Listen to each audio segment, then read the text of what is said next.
தமிழ்நாடு எங்கே, தமிழ் எங்கே, இப்படி ஒரு முழக்கம் காஞ்சிபுரத்தில்.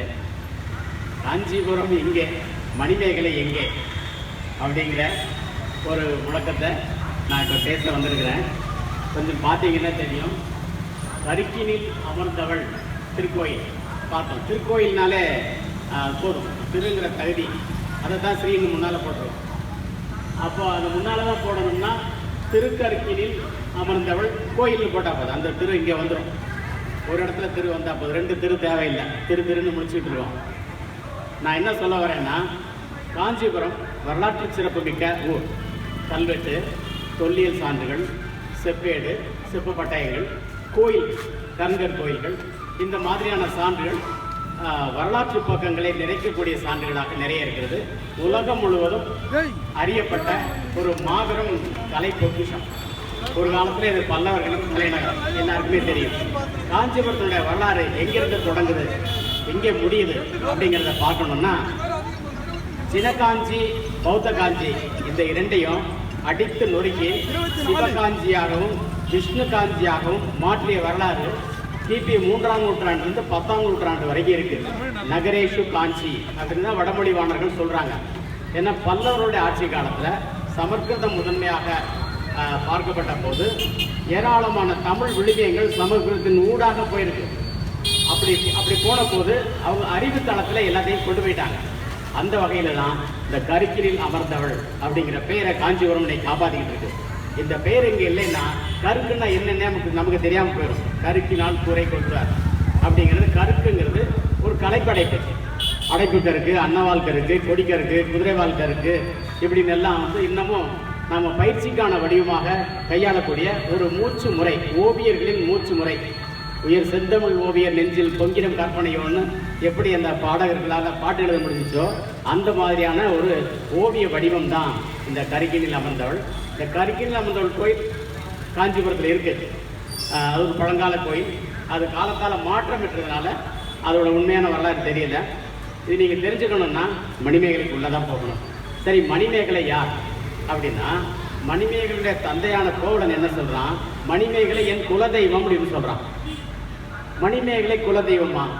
அப்போ இந்த மணிமேகலைக்கு எங்கேயாவது கோயில் இருக்கா அப்படின்னு பார்த்தா, இங்கே இருக்கிறது கருக்கினில் அமர்ந்தவள் கோயில். கேரளாவில் கோத்தொழில் தேவி கோயில்னு ஒன்று இருக்குது. அந்த கோத்தொழிலுக்கு மணிமேகலை என்ன தொடர்புன்னா, கோவலன் யாருன்னு சொல்லும்போது, முந்தை பிறப்பில் பைந்தொடி கணவன் வெந்திரல் வேந்தற்கு கோத்தொழில் செய்வோன் அப்படின்னு வருது. அப்போ இவன் கோத்தொழில் செய்கிறவனா இருந்தால் கோத்தொழில் தேவி குலதெய்வமாக தானே இருப்பா. அந்த குலதெய்வம் தானே மணிமேகலை. சரி, கேரளாவில் எங்கே இருக்குன்னா, கருணாகப்பள்ளிங்கிற இடத்துக்கு பக்கத்தில் கோத்தொழில் தேவி கோயில் இருக்குது. அதோட வட கேரளத்தில் காசர்கோட்டில் 2 கோயில்கள் இருக்குது. அங்கே இந்த கோத்தொழில் தேவி உக்ரமான தெய்வமாக நிசும்பசூதனி போன்ற ஒரு தோட்டத்தில் இருக்கிறார். இப்போ இங்கே கருக்கினில் அமர்ந்தவள் கோயிலில் இருக்கிற சிலை இந்த கோயிலுக்குரியது இல்லை. இந்த சிலை கனடாவில் இருக்குது. அது ஒரு அம்மன் போன்ற ஒரு மென்மையான வடிவமாக தான் இருக்குது. இங்கே அமைதியாகிட்டா மணிமேகலை. ஊர் உலகம்லாம் சுற்றிட்டு இங்கே அமைதியான இடம் தான் காஞ்சிபுரம். காஞ்சிபுரத்துக்கு அப்புறமா எங்கேயும் போகலைன்னு வரலாறு இருக்குது. மணிமேகலையில் அப்படி தான் இருக்குது. பாவை நோற்றன நோன்பை முடித்து கொண்டாண்டிருக்கு. பவத்திரம் அருகேன பாவை நோற்ற இடம் அரவணடிகளுடைய உபதேசத்தின்படி காஞ்சிபுரத்தில் தன்னுடைய கடைசி காலத்தை முடிச்சுக்கிட்டான்னு இருக்கு. அப்போ இந்த உக்ரமான தெய்வம் எங்கிருந்து வந்தது அப்படின்னா, அது கேரள கோத்தொழில் தேவி இங்கே கொண்டு வந்திருக்கலாம். கோத்தொழில்ங்கிற சொல்லே சிலப்பதிகாரத்தில் தான் இருக்குது, மணிமேகலையில் இல்லை. ஆனால் மணிமேகலையில் இல்லை. ஆனால் மணிமேகலையினுடைய திறம் மாவன் தமிழ் திறம்னு சொல்கிறான். மாவன் தமிழ் திறம்னு தான் மணிமேகலை சொல்லுது. அப்போ இந்த தமிழ் தன்னுடைய தூய வடிவத்தில் இருந்தால் மட்டும்தான் அது தன்னை புத்துயிர்ப்பு செய்து கொள்ளும். தமிழ் தன்னை புத்துயிர்ப்பு செய்து கொண்டால் மட்டும்தான் இந்த இனத்துக்கு எதிர்காலம் இருக்கும். இதைத்தான் அறிஞர்கள் சொல்லுகிறார்கள். எந்த மொழியிலையும் நீங்கள் புலமையோடு இருக்கிற யாருமே தடை கிடையாது. நீங்கள் எத்தனை மொழி வேணாலும் உலகத்தில் நீங்கள் படிங்க. மறைமொழிகளை விடவா நீங்கள் மும்மொழி புலமையில் இன்றைக்கி வரப்போறீங்க? இன்றைக்கி இல்லை. இந்த 50-60 ஆண்டுகளில் மும்மொழி புலமை போயிடுச்சு. இருமொழி புலமை இருந்துச்சு. அந்த இருமொழியிலே ஆங்கில புலமை இன்னைக்கு கம்மி தான். யாராலும் பேச முடியல. ஏதோ எழுத்துக்களை படிச்சுக்கிறாங்க. இந்த அரசு ஆவணங்களில் தட்டச்சு செய்கிற அளவுக்கோ அல்லது அது வந்தால் உள்ளது படிக்கிறாங்க. வாய்தா மயிலாட், எஸ் மயிலாடுங்கிற அளவுக்கு தான் வளர்த்துறைங்க இருக்காங்க. தவிர ஆங்கிலத்தில் தங்களுடைய துன்ப துயரங்களை, கனவுகளை, எதிர்கால திட்டங்களை எடுத்து பேசுகிற ஆளுமை யாரும் வளர்த்து கொள்ளவில்லை. ஆங்கில புலமை உள்ளவர்களிடத்திலும் அது இல்லை. அவங்க வந்து எவ்வளோ பெரிய ஆளாக இருந்தாலும் நான் சொல்லுவேன், இன்னைக்கு இந்தியன் இங்கிலீஷே கிடையாது. இந்தியன் இங்கிலீஷோட கூடுதலான எல்லை வந்து யாருங்கிறது நீங்கள் பார்த்துங்க. நான் தனி நபர்களை குறிப்பிட்டு சொல்லலை. நீங்கள் வெளிநாட்டில் போய் பிழைப்புக்காக நீங்கள் கற்றுக்கிற ஆங்கிலங்கிறது வேறங்க. அதெல்லாம் வந்து இந்துராம் எழுதுவார். அந்த மாதிரி வச்சுட்டு போங்க. தமிழர்கள் தங்களுடைய துன்பத்துயரங்கள் ஆங்கிலத்தில் பேசுவதில்லை. அதனால் அதற்கான டிக்ஷனரியை அவங்க உருவாக்கலை. அதுக்கான வெக்காபுலரி அவங்கள்ட்ட கிடையாது. வெறும் டிக்ஷனரியை மட்டும் படித்தா அது ஒரு நரி மாதிரி சூழ்ச்சிகளை பற்றி தான் ஆய்வு செய்யும். அதனால டிக்ஷனரி மட்டும் படிக்காதீங்க. இந்த சொற்கள் அங்கொன்றும் இங்கொன்றுமாக உடைந்து சிதறி பிறமொழியாக மாறுறது இல்லைன்னா அந்த மூல மொழியை பாதிக்கும். அதனால் அப்படி சொற்களை வைக்காதீங்க. குழந்தைகளுக்கு பேர் வைக்கும் போதே தமிழில் வச்சுருங்க. தெருவுக்கு பேர் வைக்கும் போது தமிழில் வச்சுருங்க. கடைகளுக்கு நிறுவனங்களுக்கு பேர் வைக்கும் போது தமிழில் வச்சுருங்க. எங்கே போகிறோம் என்ன செய்கிறோம் அன்றைய செயல் திட்டத்தை சொல்லும்போது தமிழில் வைங்க. உங்களுடைய சிக்கல்களை தமிழில் பேச பழகிக்குங்க. மருத்துவரை பார்த்தா என்ன நோய்ங்கிறத தமிழில் சொல்லுங்கள். எந்த மருந்து சாப்பிடுங்கிற தமிழில் கேளுங்க. தமிழில் நீங்கள் தொடர்ந்து பயன்படுத்தத்தான் செந்தமிழும் நாப்பழக்கங்கிற மாதிரி தமிழ் தன்னுடைய வலிமையை மீண்டும் பெறும். இதை தவிர வேற ஒன்றும் சொல்றதுக்கு இல்லை. அப்போ இந்த நான் கோத்தொழிலையே கருக்கில் அமர்ந்தவள் தேவி கோயிலையும் நான் எடுத்தேன். இப்போ கோத்தொழில்னா என்ன அப்படின்னா, இந்த கோத்தொழில்ங்கிறது பதம் கொள்ளுங்கிறான். நீங்கள் கருக்கில் அமர்ந்தவள் கோயிலிருந்து நீங்கள் வந்து மாமல்லபுரத்தை நோக்கி போங்க. பல்லவர்கள் இங்கிருந்து அங்கே தான் போனாங்க. போகும்போது நீங்கள் வாலாஜாபாத் வழியாக போங்க, கடும்பாடி வழியாக போங்க, அங்கே வெம்புருசம் கிலோமீட்டர் போய் கடலுக்கு போங்க. அங்கே கடல்ல இருந்து மறுபடியும் நீர்ப்பதம் எடுக்கும். அது நீங்கள் உலகத்தை சுற்றிவாங்க. மறுபடியும் கருக்கில் அமர்ந்தவள் கோயிலுக்கு வரும். இவர்கள் உலகை சுற்றியவர்கள். உலகத்தை சுற்றாம நீங்க வந்து அரசு அமைக்க முடியாது. அது ஒரு வெண்கொற்ற குடை. வைகுண்ட பெருமாள் கோயில சிற்பங்களாக காட்சிகளாக இருக்கு. ஆனா வைகுண்ட பெருமாள் எப்போ வந்தாலும் தெரியல. அது பரமேஸ்வர விண்ணகரம்னு இருக்கான். அப்படி ஆகாயத்திலிருந்தே ஒரு விமானத்தை தலையில் தூக்கி இறக்கி வச்சுட்டு பூதகணங்கள் வந்து தாங்கிட்டு வர மாதிரி போட்டிருக்கான். அப்ப இவங்களோட அறிவு இந்த 1000 ஆண்டுகளில் புரட்டி போடப்பட்டிருக்கு. இன்னைக்கு அந்த அறிவு நம்மகிட்ட இல்லை. இதை வந்து வெள்ளக்காரன் வந்து ஆராய்ச்சி பண்ணி தான் நமக்கு சொல்லணுமா இப்படிலாம் நீங்க இருந்தீங்கன்னு அப்படின்னு அப்படியா இருந்தால் நம்ம கேட்டுட்டு இருக்கோம். அதனால நாம வந்து பிற மொழியை கையாளும் போது அந்த எல்லை தெரிஞ்சு கையாளுங்க. நீங்க அந்த மொழியில பேசுமா அதுக்கே நீங்க மாறிடுங்க. நீங்க இப்ப சேனல் மாத்திரம் இன்னொரு மொழிக்கு போயிருதில்ல, அந்த மாதிரி நீங்க போயிடுங்க. தமிழோட கலப்படம் செய்ய வேண்டாம் அப்படிங்கிறத நாங்க சொல்றது. அதனால உங்க பெயர் பலகை நல்ல தமிழ்ல வச்சுங்க. உள்ள நீங்க எந்த மொழியை நீங்க பயன்படுத்திங்க. உங்க முகப்புல உங்க முக அடையாளத்துல தமிழை மட்டும் அப்படின்னு நான் நினைக்கிறேன். என்னுடைய பார்வையில காஞ்சிபுரம் வந்து தினகாஞ்சி பௌத்த காஞ்சிக்கு முன்னால, அதாவது திருப்பரதி குன்றம் ஒரு காலத்துல இருந்தது. அந்த திருப்பரதி குன்றத்துக்கு முன்னால இருந்த தமிழ் காஞ்சி எப்படி இருந்தது அப்படிங்கிறத நீங்க பார்த்தா அது முழுக்க அந்த மூவேந்தர்களுடைய வழியில வந்த அந்த அரசு ஆளுமையோட, அந்த அரசு செங்கோல் தன்மையோட, அந்த அரசு அறத்தோட இருந்தது. அறம் வளர்த்த செல்வி பேர் இருக்கு, தெருவுக்கு பேரா இருக்கு. நான் போய் கேட்டேன், அறம் வளர்த்த செல்வின்னு இருக்கே அந்த பேர்ல எங்க கோயில் இருக்காங்க. இல்லைங்க தெருவுக்கு தாங்க பேர் இருக்கு அப்படின்னாங்க. கருக்கில் அமர்ந்தவள் தெரு இருக்கு. ஐயா கருக்கில் அமர்ந்தவள் கோயில் இருக்கு. நல்ல காலம். அந்த கருக்கில் அமர்ந்தவங்கிற பெயரையாவது மாத்தாம வச்சிருந்தாங்களே. இந்த பேர் இன்னைக்கு யாருக்குமே தெரியாது. அப்ப கருக்கில் எப்படி அமர முடியும்? கருக்குங்கிறது என்ன அப்படிங்கிறது நீங்க ஆழமாக நீங்க எடுத்து பார்த்தீங்கன்னா தமிழுக்கு ஒரு மிகப்பெரிய புத்துயிர்ப்பு இதுக்குள்ள இருக்கு. அந்த கருக்கு வீச்சு, இந்த கருக்கு வீச்சு பிற மொழிகள்ல இல்ல. ஆங்கிலத்துல கருக்கு வீச்சு கிடையாது, சமஸ்கிருதத்துல கருக்கு வீச்சு கிடையாது. அப்ப அந்த கருக்கு பயிலக்கூடிய, அதாவது மொழிங்கிறது நம்ம நினைக்கிற மாதிரி நம்ம பேசுறது மட்டும்தான் மொழி இல்லை. ஓவியம் ஒரு மொழி. கலைகள் எல்லாமே ஒன்னொன்னும் தனித்தனியே கோட்பாட்டு அடிப்படையிலான மொழிகள் தான். அந்த மொழிகளில் உள்ள ஒரு மாபெரும் உண்மை மணிமேகலை. மணிமேகலை யாருன்னா அவ வந்து மிகப்பெரிய பிலாசபர். மணிமேகலை விட்டு போன இடத்துல இருந்து நாம இன்னும் தொடங்கவே இல்லை. சொல்லுவாங்க ஓவியர்கள் தங்களுடைய தூரிகை அஜந்தாலே வச்சுட்டாங்க, இன்னும் எடுக்கவே இல்லை அப்படின்னு சொல்லுவாங்க. உண்மைதான். அந்த அஜந்தா ஓவிய மரபு எப்படி மறுபடியும் புதுப்பிக்கப்படலையோ அந்த மாதிரி மணிமேகலை விட்ட இடத்திலிருந்து அந்த தமிழ் தொடரணும். அதைத்தான் மாவன் தமிழ் திறன்னு சொல்றாங்க. அது தமிழ் தன்னை தூய்மைப்படுத்திக் கொள்ளுகிற ஒரு பாங்கு அதுல இருக்கு. அதனால நம்ம தெருக்கள்ல இருந்தே தொடங்குவோம். நம்ம தெருன்னா அந்த வண்டி போற மட்டும்தான் தெரு நினைக்கிறோம். வானவீதியுமே தெருதான். தெரு இடைப்படுத்த 3-9 இருக்கை அப்படிங்கிறான். உடுக்கணங்கள் செல்வது, பறிப்பு, பாரிப்பு, கதிரவன் செல்வது, இந்த வானவீதியுமே தெருக்கள் தான் சொல்றான். தெருவான இணை கோடுக்கு தெருன்னு, குறுக்கு மறுக்குமாளுக்கு தெருன்னு பேர் இல்லை. அந்த தெருக்கள்ல ஒண்ணு வகுடு, நடுவகுடு, அந்த நடுவகுடு, செந்நெறி, செந்நடை அதெல்லாம் சேர்ந்துதான் இது இருக்கு. ஆக இது பேரரசு பற்றி பேசுகிறது. தமிழர்கள் வாழ்ந்த பேரரசு நுட்பங்களை தமிழ் பேசுகிறது. அப்படிப்பட்ட மொழி தன்னுடைய தூய்மையோடு இருக்கணும். அது எங்கே தூய்மையா இருக்கணும்? இன்னைக்கு நமக்கு இருக்கிறது தமிழ்நாடுங்கிற ஒரு மாநில அளவுல தான் இருக்கு. இந்த நம்ம காப்பாற்றணும்னா அண்டை மாநில அரசியல் சுரண்டலை சுவரிட்டு தடுத்தாக வேண்டும். நீங்க அண்டை மாநிலங்களை விட்டு தமிழின் தூய்மையை சுரண்டி விட்டு அப்புறம் தமிழர்களை வயிற்று அடிச்சுட்டு அப்புறம் தமிழ் வாழ்னா வாராது. வளரவே வளராது. வந்தாரை வாழ வைக்கும், ஆனா வந்தேரிகளை ஆள வைக்காது, வேடிக்கை பார்க்காது. உங்களுக்கு முடிவை நீங்களே கட்டிக்காதீங்க. உங்க தலையில மண்ணள்ளி போட்டுட்டு உள்ளதே விட்டுறாங்க. இப்ப தமிழன்ட்ட போயிட்டு தமிழுக்கு விளக்கம் கேட்டாலே அவனால சொல்ல தெரியாது நிலைமை உருவாக்கிறாதீங்க. அவனும் மறந்துட்டான்னா இந்த தாய்மொழி அறிவு எப்படி வரும்? அது குருதியிலேருந்து வரணும், மரபணுலேருந்து வரணும், நாடி நரம்புகள்லேருந்து வரணும். அது வரணும்னா அது தமிழ்நிலத்துல தான் வரணும். அவன் முட்டாளாக கூட இருக்கலாம், ஆனால் அவன் அறிவாளி. அவன் தன்னுடைய உயிரறிவாலே அது புத்தி தர முடியும். அதான சொன்ன ஊமை மொழி ஓவியம். நீங்கள் சுரண்டி பாருங்க. உரை செய்யும் ஓவிய சுற்றம். மதுரை வந்து தீப்பற்றி எரிந்தது, கண்ணகி எரித்தாள் இருக்கு. அப்போ ஓவியர்கள் வாய்மூடி இருந்தாங்க. அப்போ இல்லைன்னா என்ன பண்ணியிருப்பாங்க? சரி தப்புன்னு அரசனுக்கு சொல்லியிருப்பாங்க. அப்போ ஓவியம் உரை செய்யும் சுற்றம்ங்கிறானே. இன்னைக்கு ஓவியர்கள் பேசுகிறாங்களா?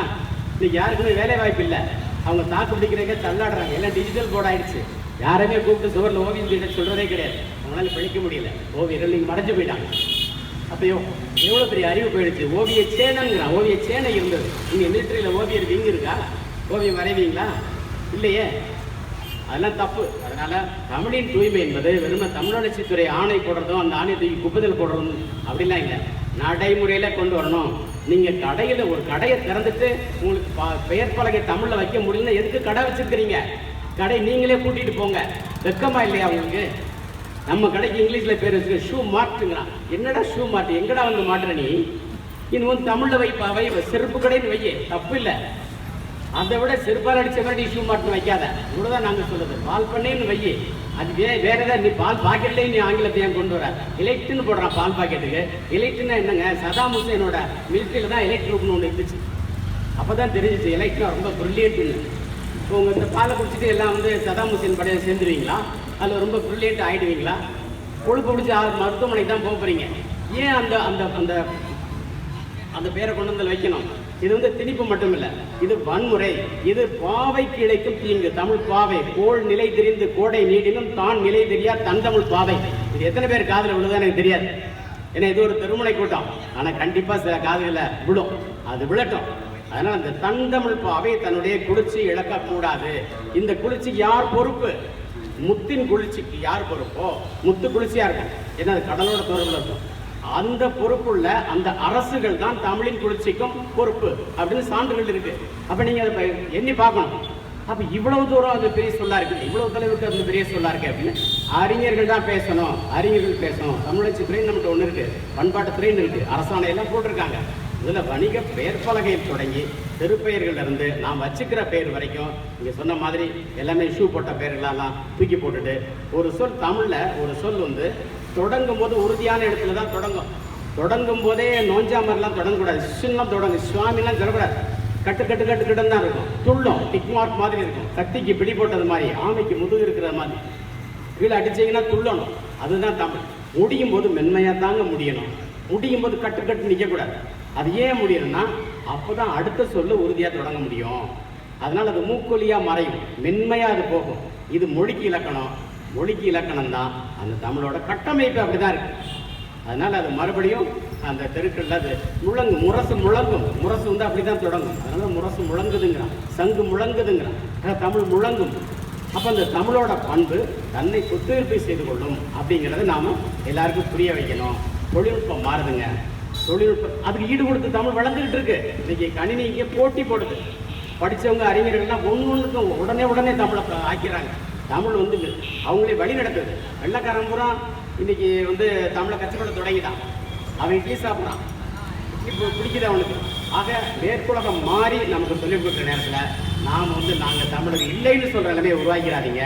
அதனால் அதை நீங்கள் காப்பாற்றி ஆகணும் அப்படிங்கிறது சிலருடைய காதுகளில் கேட்கட்டும். அதனால் காஞ்சிபுரம் இதுக்கு ஒரு மிக சரியான ஒரு எடுத்துக்காட்டாக இருக்கணும். பழைய காஞ்சி எங்கே? இந்த பழைய காஞ்சிக்கு போகணும்.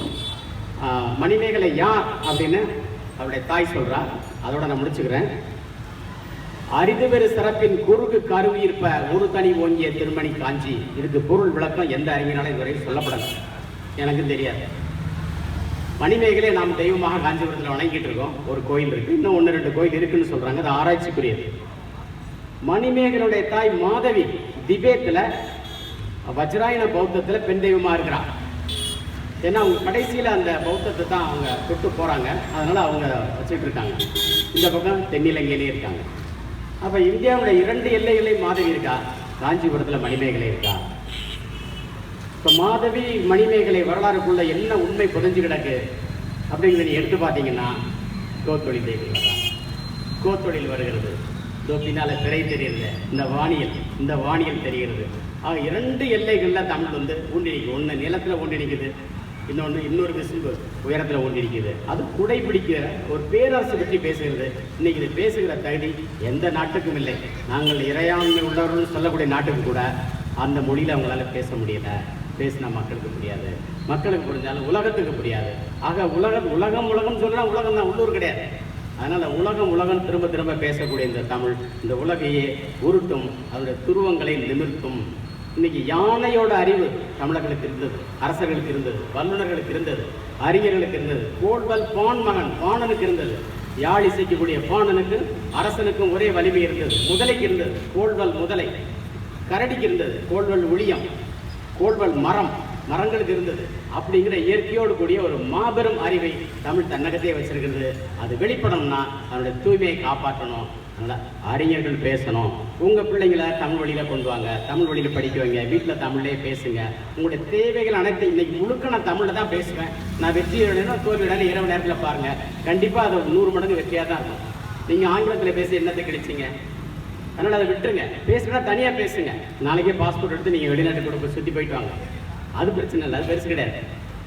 இங்கே நீங்கள் தமிழை வாழ வைங்க என்று சொல்லி விடைபெறுகிறேன். நன்றி.